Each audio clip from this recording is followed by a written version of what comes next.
Hello, everyone, and welcome to today's California State Library webinar hosted by InfoPeople. This webinar is part 4 of the California Library Literacy Services series. And today's topic is Family Literacy on the Wild, Wild E-Frontier, Strategies for Raising Digitally Savvy Families. And I am now happy to turn the webinar over to Amy Prevedal. Thank you so much, Mary. And thank you everyone for being with us today. This is the fourth one, as Mary mentioned, and the topics came about because of your input. If you have had to miss any of them, feel free to go to the InfoPeople archives and you can watch all 4 of them now, starting tomorrow. This one will be online too.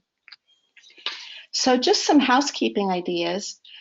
We really want to hear your questions because that will only make the presentation more enlivening and more relevant for everybody.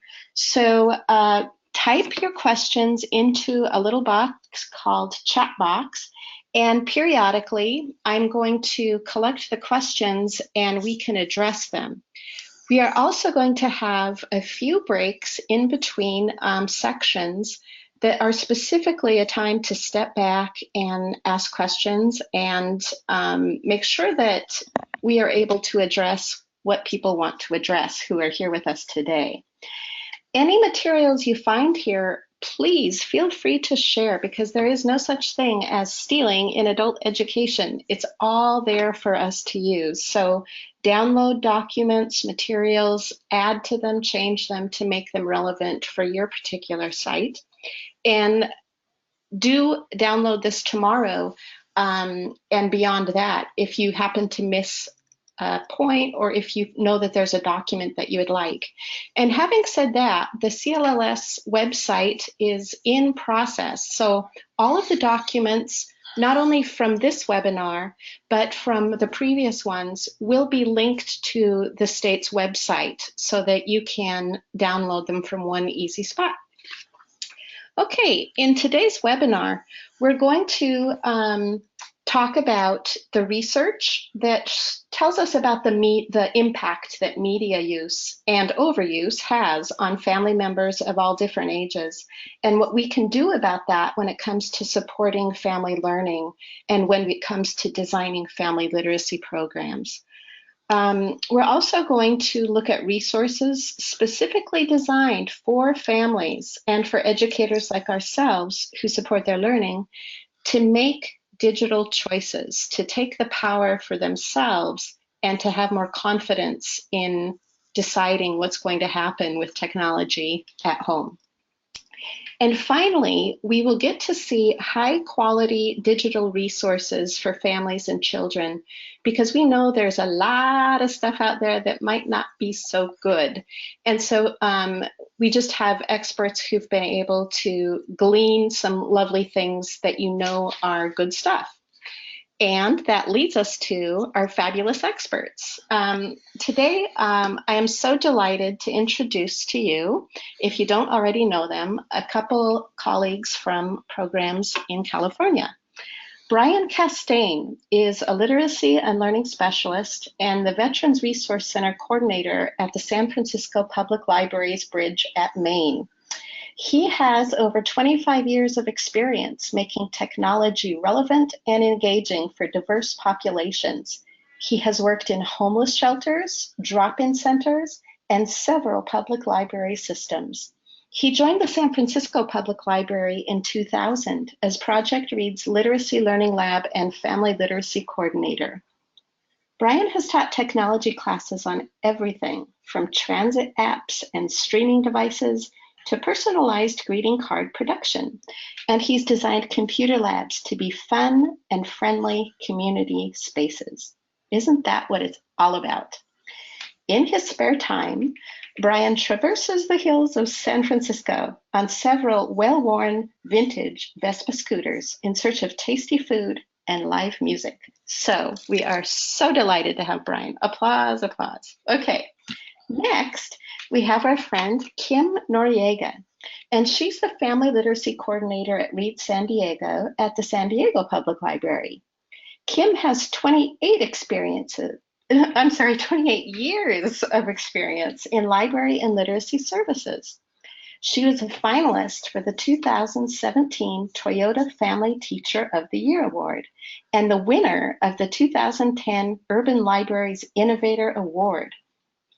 She has served as Read San Diego's Family Literacy Coordinator and Tutor Trainer for the past 11 years. Additionally, Kim is an award-winning poet and creative nonfiction writer, which has been a boon to our webinar, I must tell you.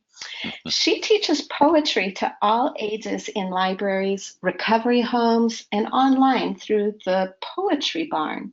So with us today, we just have decades and decades and decades of experience from what I just have to say are lovely, kind people. So that is why they are doing so well wherever they go. So let's take a look at the map in front of us. When you work with adult learners, you may find a lot of people want to learn things at home and with their families. And more, technology is just part of the definition of literacy in the 21st century.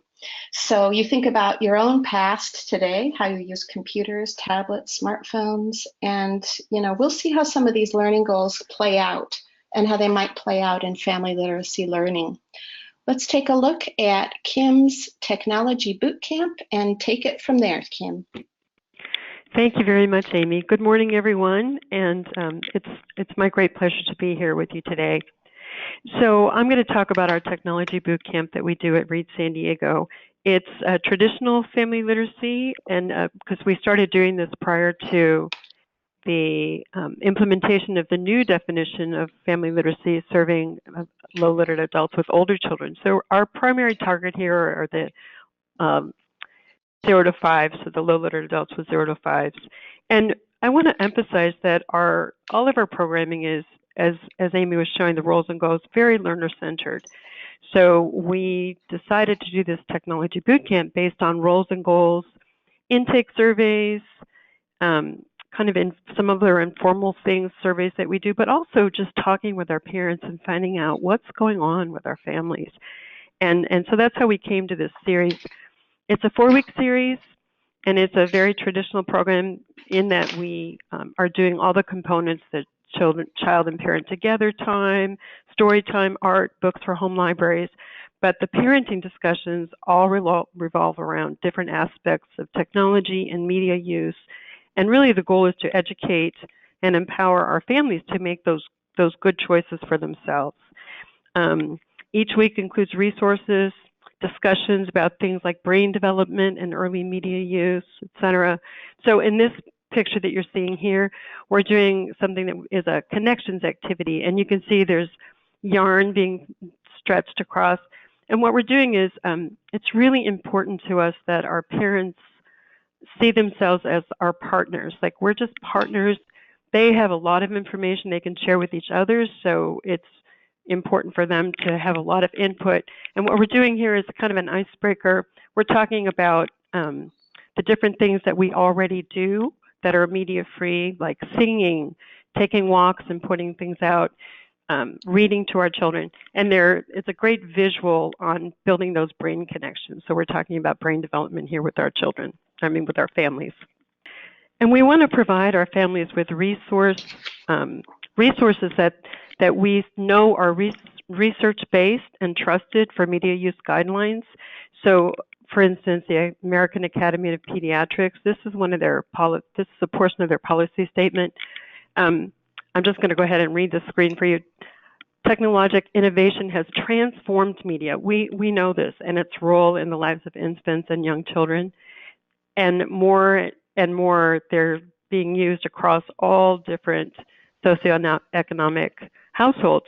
It's really impacted families. And one of the things at the bottom here, I won't read the whole thing actually, but one of the things at the bottom that's very critical is young families are being intensely marketed with apps that are deemed educational, and so we really want to give them those tools to make educated choices. Something that I want to interject here too is we talk a lot about the impact of media during our technology workshop on screen time, we talk due to overstimulation of some of the some of the apps and things. We talk a bit about media violence, but we don't talk a lot about statistics. Our real point is to just help parents have the resources they need to make good choices. And in the very beginning, so at our first session, we start by asking our families to do a little bit of assessment. We just want to heighten their awareness. It's critical here that I mentioned this is never about judgment, and I'm always adamant with that, about that with our families. Like, this is not about judging yourselves. It's not about us judging you. Often what I'll do is interject some of my own foibles around media use from when I was a young parent. Now, granted, they get a chuckle out of the fact that I was using a landline and mostly television, but it kind of makes it real to them. Like, we're all people in this together trying to find balance. And so we asked them to assess their family media use at the first week and then also at the end, and see how they're feeling about the change based on using the tools that they now have. And this is, so one of the things we do during the parent topics, as I mentioned, is we talk about these guidelines from the American Academy of Pediatrics. And this is Maria with Anna Victoria. They're making homemade Play-Doh. So we're also modeling all these great activities they can do at home and talking about the benefits of those. And we're talking about these recommendations from AAP. So for instance, infants and toddlers, so children younger than 18 months, the recommendation is that they avoid all media use. And that's sometimes shocking to our families. The exception to that, of course, is video chatting. So Skype and FaceTime, talking with family members and friends at a distance. But other than that, no media time at all. Toddlers, for children 18 to 24 months of age, the recommendation now is from AAP is if you want to introduce small amounts of media and digital learning, the point is to choose high quality media, high quality programming. And really the most important component is to avoid solo media use. Children younger than 2 years of age, as we know, they need hands-on exploration and social interaction. That's really critical to develop all those skills that they're learning at this age, the social, emotional, language, cognitive. And a lot of our families aren't aware that at this age, they don't have the symbolic memory and attentional skills so that they can actually learn from digital media. So we need to help them to understand what's going to actually benefit their children. And really, it's about the interaction with the adult. So preschool age children here, and they're having a good time, as you can see, doing some art. Ages 2 to 5, again, this can be surprising to people. The recommended limit is no more than 1 hour per day of high quality programming, and again, co-viewing. So really making it interactive, just like we do with other learning tools, books, walking. Those are all interactive. The benefit comes so much from the interaction with a caring adult. And then here we have some the twins reading, which is terrific to see from our family literacy program. And one thing to keep in mind is, at the age of 3 to 5 years, well-designed programming like Sesame Street and PBS, they do have a lot of research showing that there is efficacy in those programs to improve cognitive function and literacy and social outcomes for children of this age group. So this is when, we're really going to start to introduce some media use, and the kids are ready for it at this point, we know. The thing is, and we're going to talk about this, I know, later and give you some more examples, but the thing that's important is to know that not everything that's labeled educational, of course, is actually educational, and giving our parents those tools to differentiate. And this is my friend Shyla kicking it old school here with manipulatives, and the kids enjoying themselves on the floor with puzzles, and that's actually a little math thing she's using there, a little math tool. And one thing to keep in mind is our parents often feel very pressured to introduce technology early. They're being highly marketed to, and we want to support them in waiting until they feel comfortable using media. We want them also to know that their children are not going to suffer from not having media. They can do a lot of other things to teach their children. They don't have to go out and buy the latest app or, make sure that they have those things for their young children. The interfaces are so intuitive that children, as we know, figure them out really quickly. And Amy's going to speak more to school-age children, and Brian too. But a general guideline that we like to pass along to our families is that children ages 6 and older, the critical component is to place consistent limits and have this conversation, as a family about media use. So consistent limits on time and types of media, and more imperative to not be replacing other activities like bag races here with media. So we don't want that to be the media to be a replacement for anything. That's often what ends up happening, and that's not helpful. We also want to make sure it doesn't take the place of sleep, adequate sleep, physical activity, and other kinds of learning behaviors essential to well-being. And something I want to mention here too is we don't usually talk about cyberbullying during this or other social media issues during this workshop, unless it comes up, unless there's a request for resources around that. We do a full workshop on anti-bullying and inclusivity in October, which is Anti-Bullying Month. Oh.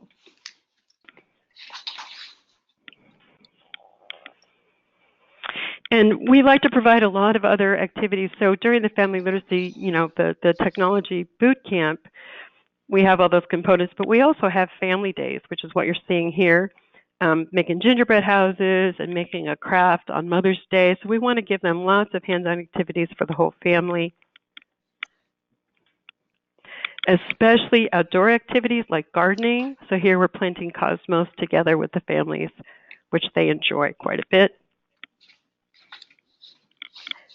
And we do have media in our program.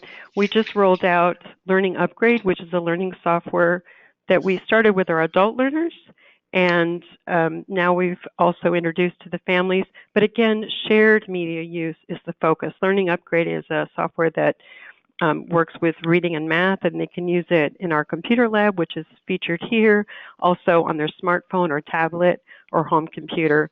But the emphasis, again, being on shared media time. Okay. Very nice. A question. Oh, my gosh. It says, what's on your mind? And we have a question right off the bat, and it says, how are you defining high quality media use? That seems so subjective.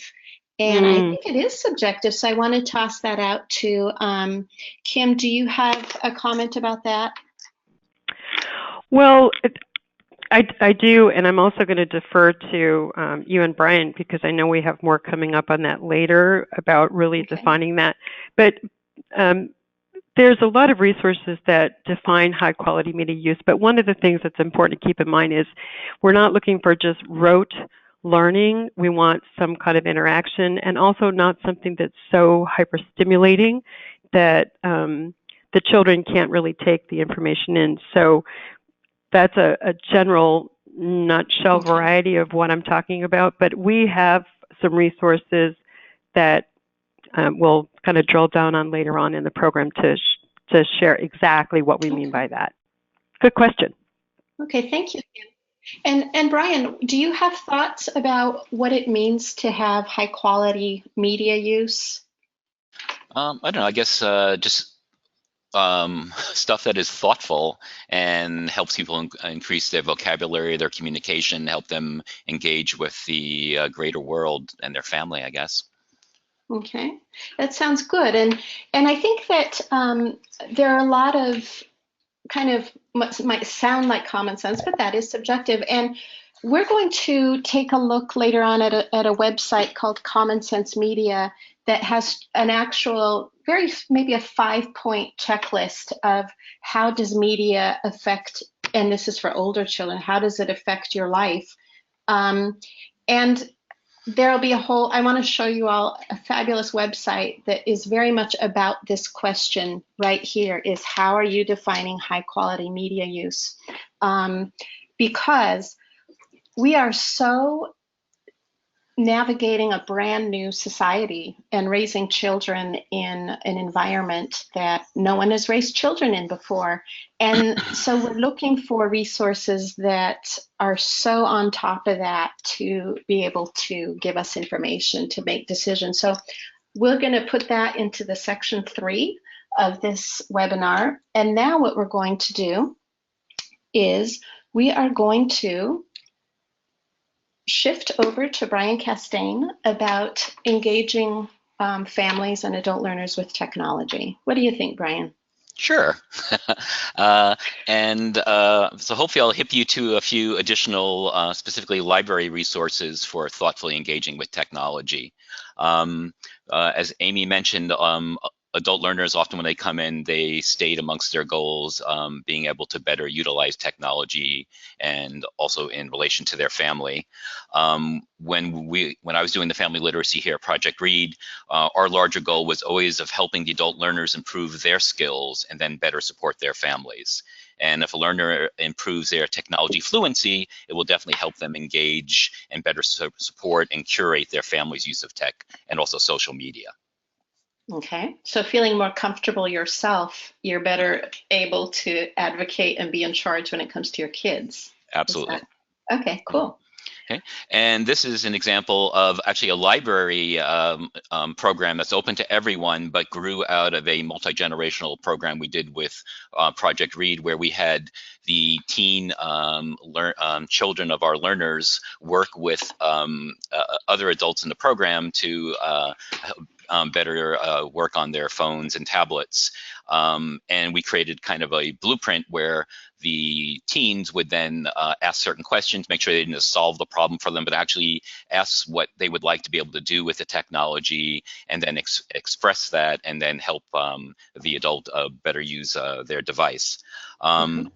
And this is Learner. So this learner is wonderful, who's a longtime Project Read learner. She gets support at Project Read all the time. So one of the things that we do here is we have a technology lab in our offices, and we always keep certain computers available for Project Read learners, and we always make time to help them in the moment.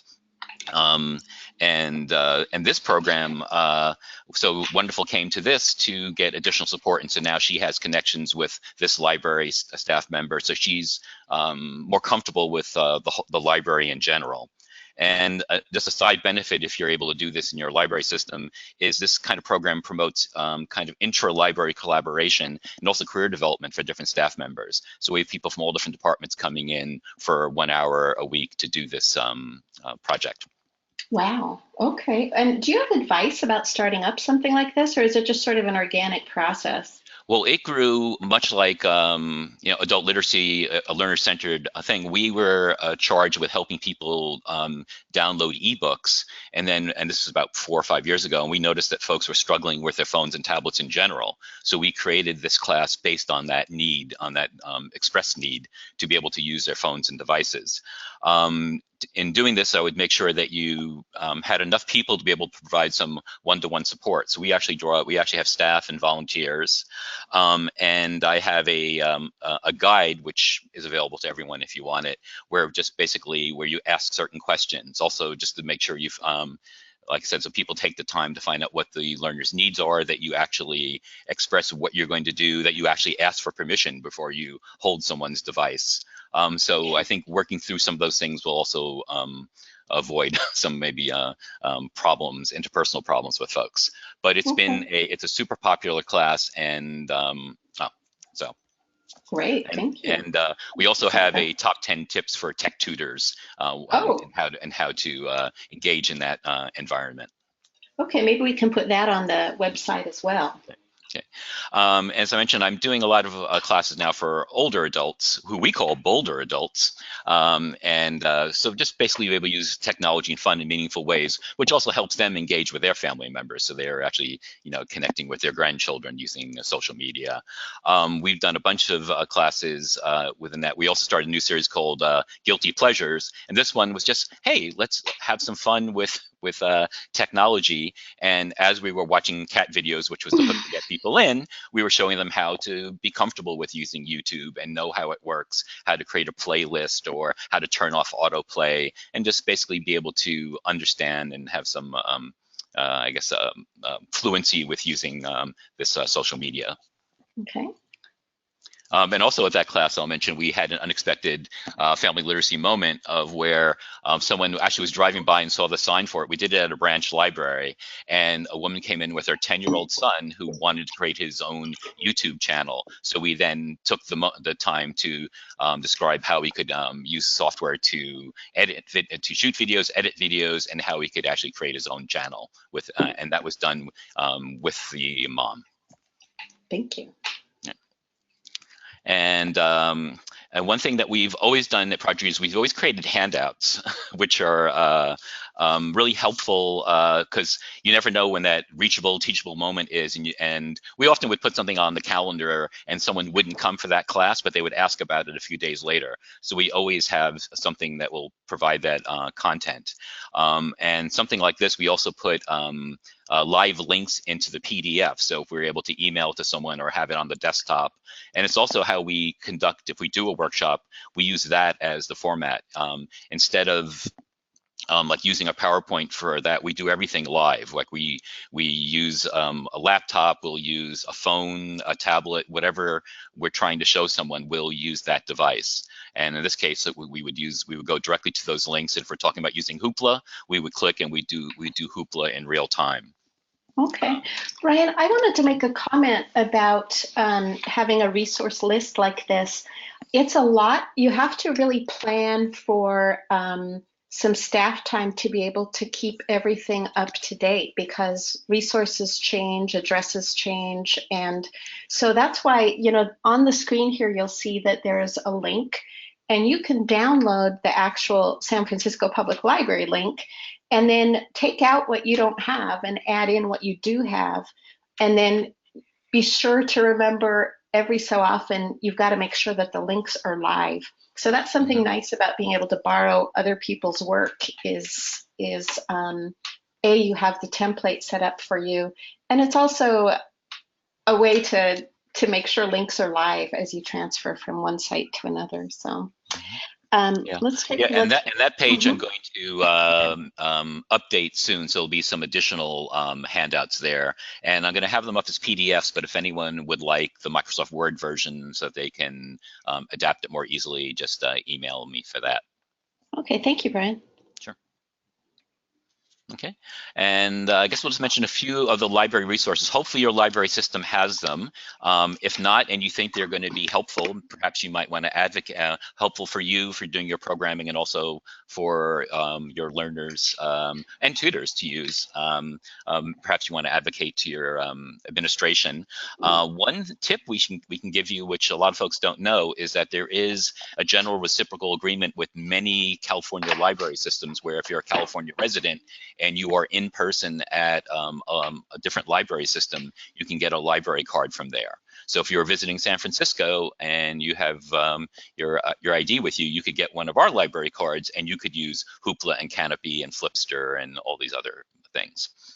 Hoopla, I'll just mention, has like everything. It has ebooks, it has audiobooks, it has graphic novels, a great graphic novel supply, and that is also something that could be a good thing for working with teenagers. It also has a lot of videos, and some of which are very family friendly. They have a new series of the I Can Read books where it's read aloud, and so you could someone could experience the book and have it being read to you, and it also tracks the words as it goes along. They have a lot of, the I Can Read series. And with Hoopla, just another tip, it lets you download most content to a phone or a tablet, but not a computer. Okay. Okay, and Canopy, do we have screenshots for Canopy or should I just talk about it now? We do, and I put them into resources, which, okay. And we can take a look at those later. I'm sorry, I have the Bookflix Okay, go ahead. Okay. Yeah. Okay. But I'll say very quickly, Canopy is like a classy Netflix for libraries and academic institutions, and you can stream incredible content. And they have a separate section fairly recently called Canopy Kids, and that one is unlimited because you only get a certain amount of credits. And they also have a lot of a wide range of thoughtful children's and family material. And Flipster is a magazine app and service, as is RB Digital. And then we'll talk about BookFlix, right? Yeah. Okay. So BookFlix is basically a fun, safe, interactive online learning experience for children, caregivers, and families. Basically, some years ago, Scholastic bought Weston Woods, which basically made these classic children's books come alive, gently animated, really creatively, thoughtfully done. And those and some of those titles, those videos you may have had them in your library systems. Costco was selling them as DVDs a while back. And they do show up on like Canopy and Hoopla and other services also. But when it's at BookFlix, you get a much richer experience. They don't have all the titles, but do we have screenshots for, yeah. Basically, you would go in, and then you would pick from multiple categories. This is just a screenshot of a few of them. Yeah. Yeah, they're coming up. Right. Yeah. There's also a talking, there's a navigation, audio navigation by a bird called Beacon that helps you navigate the site for younger kids. We chose the celebrations category just as an example, and this is just a screenshot of 4 different pairings. There's many more within there. And let's go to the next one. And this is what a screen might look like if you click on watch the story, and you'll see there's a play button in the center. There's also a play button down below. You have controls, and you have a read along section. So as it starts to read the book aloud, you can change the pace of it, and you can also have the words stream along, and they also get highlighted as they're said.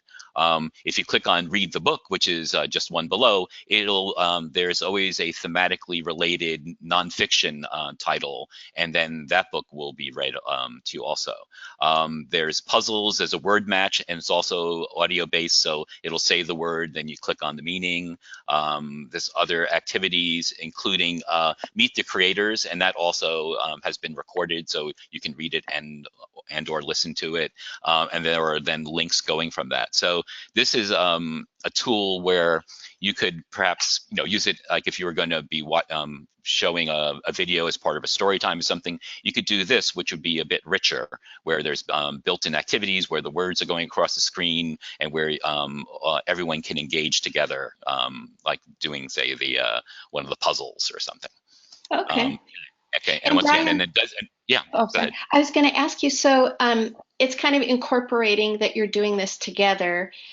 When it says read the book and goes to nonfiction, would you find something like Ducks in the Wild or something? Or if we go back, it'll probably show us which one. Did I have? Did I did a screenshot for the Duck for President? So I can't see it on my screen, but if you go back on the right side, it'll show what the paired book is. It's a specific book. Okay. So it's on the upper right of the previous slide. Oh, of this side? Yeah, Duck for President. I just can't see it because there's something else on my screen. Okay. But it is about elections, I believe. Let me see. Oh, yeah. Election Day. Election Day, yeah. Cool. So it's a specific title that they have. I see. I just lost my screen. Excuse me. Sorry, Brian. No, it was me. Okay, there we go. And we do have the more specific pictures of the Hoopla and of the Canopy Kids in the resource section. Right now, I'm curious to see what kind of ideas and questions have come into the chat box. And there is a question here about learning upgrade. Is that something that you had mentioned, Kim? Is that something that both adults and children can use, or is it just, yeah? Yeah, it is. It's for both adults and children. In fact, we implemented it initially as a part of a pilot program at Reed with only our adult learners, and then it was very successful. And the creator of the program, who actually just won the X Prize, it was a pretty big thing. He wanted to expand to family literacy, and so we now use it with them.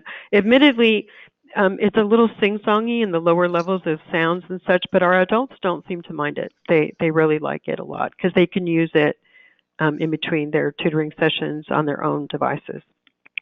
So this next section, it's a little bit, I'm wondering, there is a movie that when you're finished watching this webinar, you can click on YouTube and watch The Spaghetti Harvest in Ticino. Given the ubiquitous role of technology all around us, and given that literacy is a cultural tool that we all need to navigate it, learning how to read digital media is critical to families now and to the health of our own personal thinking and our collective knowledge and social and political life. This is a screenshot from a BBC video from 1957 in which the BBC filmed the Great Spaghetti Harvest happening in Switzerland on the border of northern Italy. And they watched farmers conduct the annual harvest and enjoy a big spaghetti meal. And it was released on April 1st and is considered the greatest media hoax ever because the BBC was flooded with calls of people who wanted their own spaghetti tree. So how did the BBC get away with this April Fool's joke? Well, in those low-tech times, they were able to match the sounds, the sights, the authority of the newscaster. And my question is, how much savvier in 2019 have we become in viewing the media since then? And the answer is, sadly, in my opinion, not that much at all. So I'm going to introduce something called Common Sense Media. And, you know, while a harvest of spaghetti is pretty innocuous, there really is some truly disturbing, dangerous stuff out there, and there's excellent stuff too. So how do we protect our kids and help them become citizens who can read the digital world? And Common Media has to say this, that media and technology are at the center of kids' lives every day. And from a very young age, kids are using technology at home and at school to connect with friends and family and to document their lives and create digital content of their own. With more and more of life happening online, what catches kids' attention isn't always what's best for them, and what companies do with their personal information isn't always clear. So that sounds pretty frightening. And so I want to show you a nice tool that comes out of Common Sense Media. They have 3 levels of participation in what they do. Basically,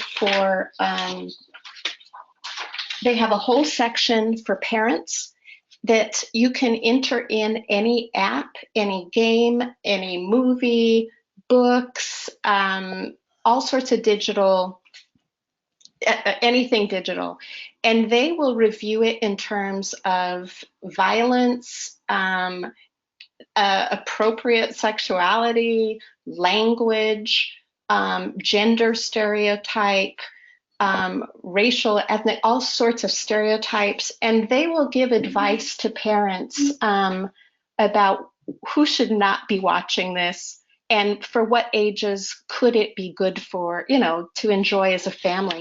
And they also have a section for educators, and they will prepare online. You will see they have slide decks that you could use in a family literacy program that put together fabulous research and statistics, because they have a whole research arm to find out how families and children are using media. They have advocates because they want to see what they can do to provide safer, more protective measures for children. So their focus is certainly on children. And what I like about the site is that they're really bringing along parents for the ride. So what what you'll find here is that their language is very much K through 12 oriented. However, the materials that they use are very good, in my own estimation, for a lot of adult learning. It's an interesting site. Hello, I keep here we go. Here's some more. So one of the tools that struck me right off the bat is a contract. And, I just have to speak personally about a lot of this because, perhaps my son is the only sixth grader, now seventh grader in the world without a smartphone. And so it's something we talk about a lot at home. And a media agreement is something that makes it explicit about who bought the phone and who can step in the phone anytime that they please to see if you're doing, to see how safe the situation is for you. So basically a media agreement outlines what kids are allowed to do, how much time they can spend doing it, and it really just outlines rules about staying safe, being kind to other people online, to identify what bullying is, and to communicate with parents and family about their experiences so we can problem solve together. And then what you could do is download, I was thinking this would be a very nice writing workshop / family literacy event where you can bend and shape and add things that you want to your own agreement, but it serves as a fabulous template. And someone has thought through a lot of good things beforehand. They do excellent research, and they do put together these free presentations. And I was also thinking, wow, wouldn't this be a great lesson on reading graphs and charts? And this is just one example. And there are many, there are a lot of really, really scary examples of information about sexting and about being bullied online and about, we know there's a lot of scary things. And something I appreciate about the Common Sense Media site is the striving for balance, that it doesn't help anyone to just hold something unknown in fear. And that in fact, what can we learn to really bring digital mediation into the realm of parenting with more confidence? So anywho, I will show you this site here, which I think is part of that balance, that children, you might call it being addicted to technology, but it's like, that's where social life is happening. And think about when you were a teenager, were your friends pretty important to you then? Being able to fit in, being able to be part of the group. And so we can't, I don't know, I guess just be very dogmatic and then realize that our children are not part of society anymore. I thought this was an interesting fact, but these are the types of materials you can find on Common Sense that really parents are so much online, and this slide says even more so than their children. And I would ask that you notice, I want you to notice just how lovely a job they do setting up the readability of the site. You'll find headings that are larger in color, and the site itself, I spoke with a fellow there. He said it's written at about a 5th or 6th grade reading level. It's also in Spanish. They have, they have what they do in 2 languages, which is very nice. So if your parents are Spanish speakers, they can get all the information reading that if they're reading Spanish. And you can have all the workshops you want in the world that are in English. And so here's that balance thing. And someone had asked, well, what is quality media use? What is quality media use? And I think that's a different question than what is quality media. And of course they're related. And, the quality media, you will find checklists about, how often does a woman speak? How often do women have a conversation with each other instead of having a man as the center of attention all the time? And, just about race and culture and language. and violence and so forth. But the idea of quality media use, this is kind of a nice tangible way of asking, okay, how's my kid doing? And just things about eating and sleeping, being engaged, having fun, doing things outside of media use. So I like the simplicity of it, but also bringing it down to earth.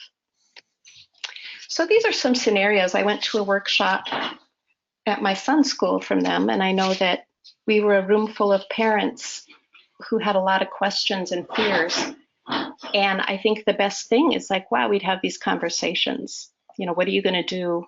And you can practice in this group and then go home and have a tough conversation with your kid.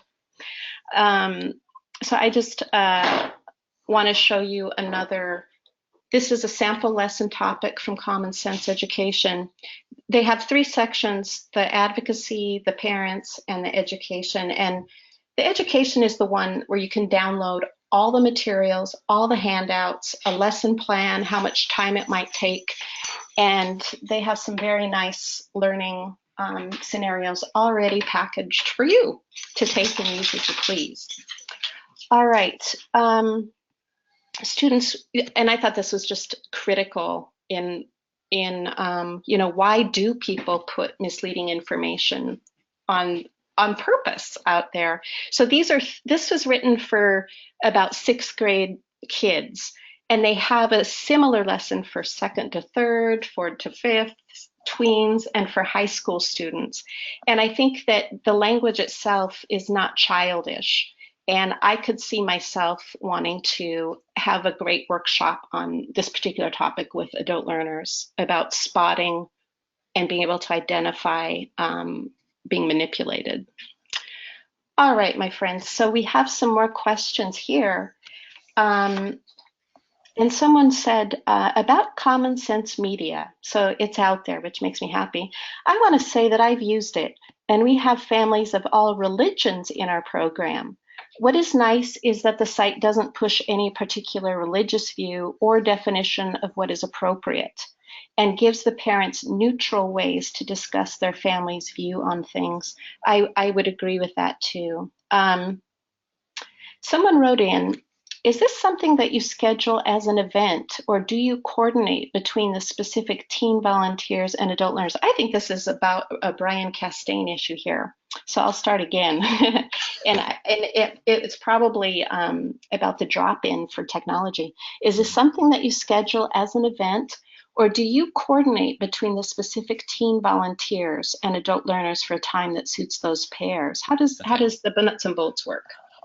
Well, with the digital device drop-in, that is open to the public, and that is every Thursday at 4 o'clock. And that has been crucial that we have a stable time where people know that we're there. And then we've built a pool of, we actually don't have teens in this particular one. We're actually, it's staff and some volunteers, mainly techie folks for this.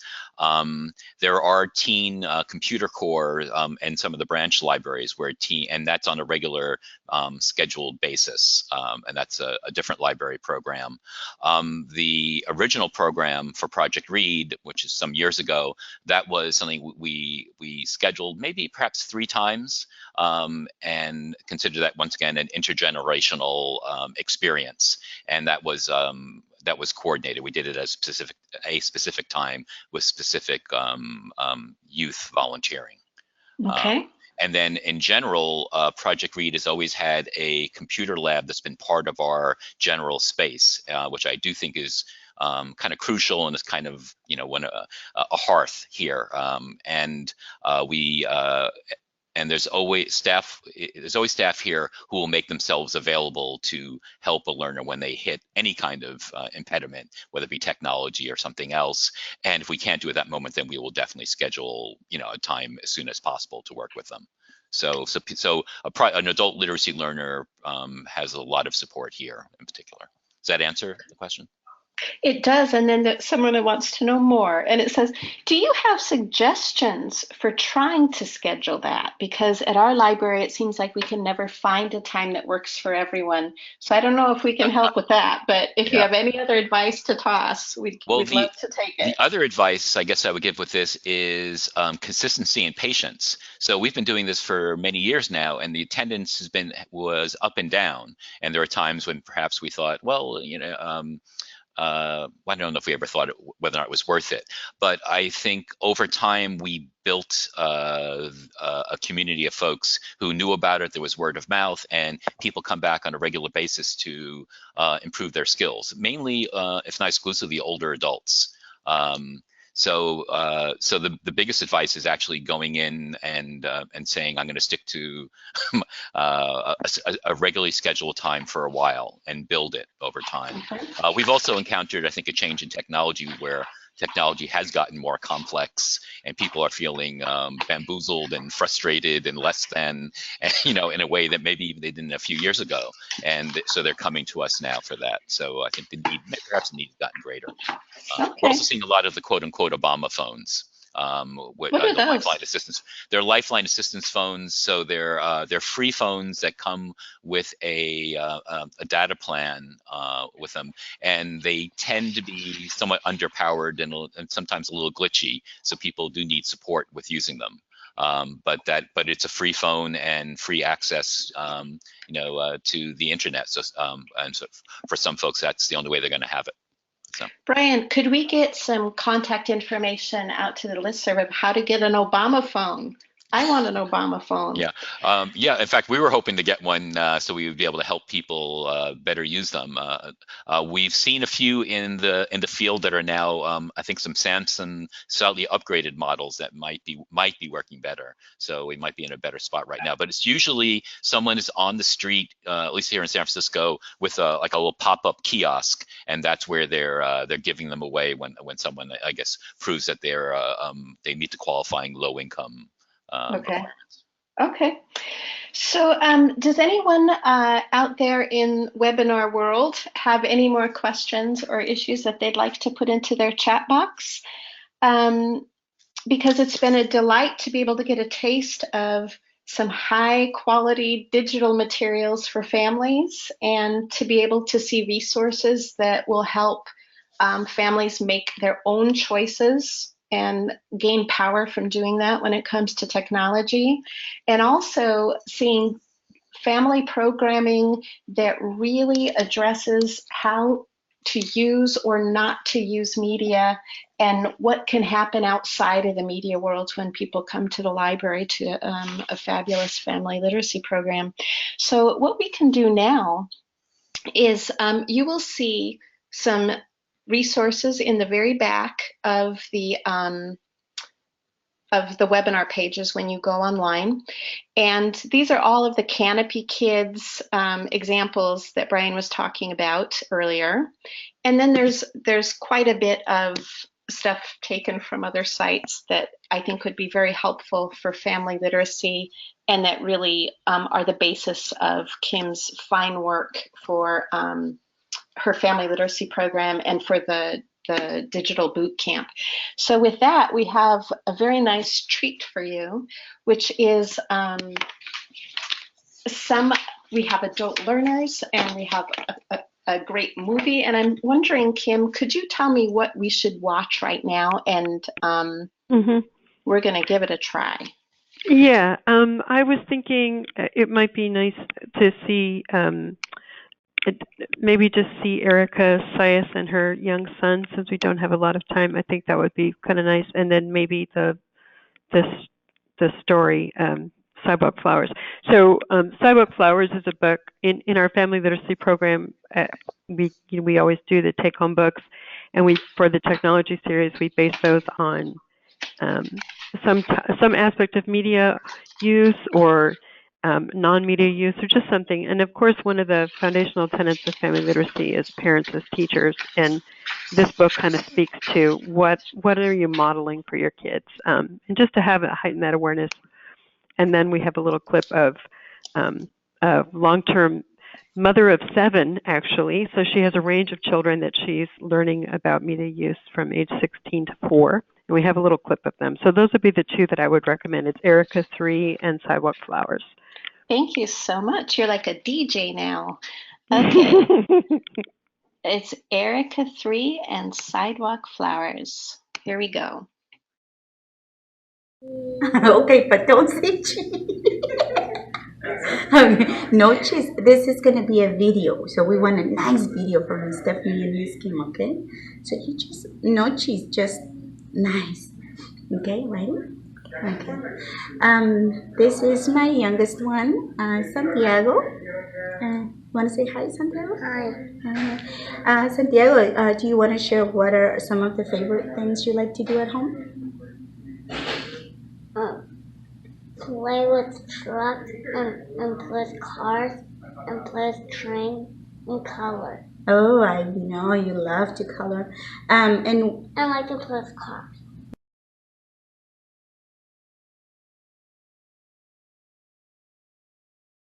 I'll just interject that that's one of my favorite activities to do with families. That's shaving cream paint. So you just mix paint in with shaving cream, and it's really messy and fun. Okay, and now we get to see Sidewalk Flowers.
Okay, we're back.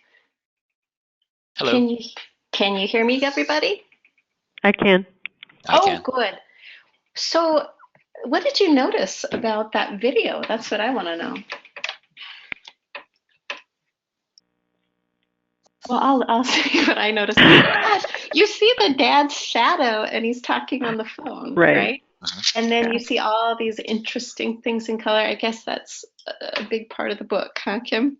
It is, yeah. And it's what I really love about it, aside from just the very subtle message and the fact that it's, you know, it is also a dad involved, because I like to make sure we're showing all different aspects. But I really love that, you know, that it's showing all these different things that the little girl is noticing, and that it's a wordless picture book, which I really love to use in our family literacy program, because then the families can make up their own stories about what's going on there, and the kids can play too. Yeah. Okay. Yep. Well, thank you. And thank you so much, Kim. And thank you so much, Brian, for sharing all these wonderful things. And we'll conclude the webinar. How's that? Great. Thank you, everybody, Thank you, for joining everyone. us. Okay. Thank Bye-bye. you.